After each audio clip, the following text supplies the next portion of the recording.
Maître, quelles sont vos impressions par rapport à ce qui vient de se passer? Non, mais vous savez, je ne peux pas vous livrer mes impressions, sinon que je suis dans la plus grande tristesse et la plus grande désolation. Mais je répète, et j'insiste dans ce pays, je persiste et je signe que s'il arrivait quelque chose au peuple togolais un jour, le pouvoir judiciaire ou la justice togolaise est au centre. C'est regrettable pour des magistrats professionnels de se livrer à des actes de cancérisme, à des actes, je dirais, de barbarie, pareil, où on dépose une requête, on dessaisit le juge, mais le juge trouve des raisons de continuer pour dire qu'il place quelqu'un qui n'était même pas en détention, qu'il le remet en détention. Mais c'est grave.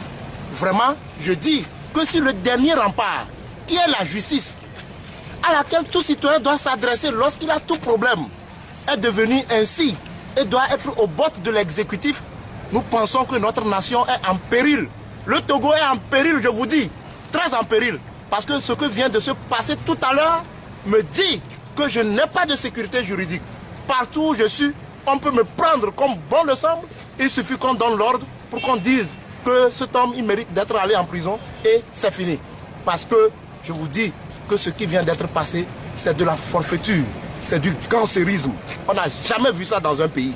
Et un pays qui se réclame de l'état de droit, quelles que soient les raisons, la procédure judiciaire, la procédure pénale doit être respectée.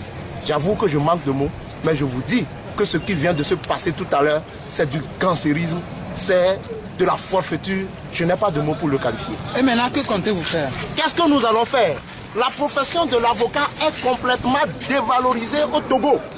Je vous dis que la profession d'avocat est complètement dévalorisée au Togo. Les magistrats sont tout puissants. Ils agissent même en dehors des tests, dans l'illégalité.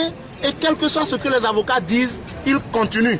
Le chien aboie, la caravane passe. Nous sommes à l'état de nature, à la jungle. Il n'y a pas de règles au Togo. Ce que je viens de voir, il n'y a vraiment pas de règles. Nous sommes purement à l'état de nature où le loup, le lion triomphe impunément de la gazelle. Nous sommes à l'état de nature.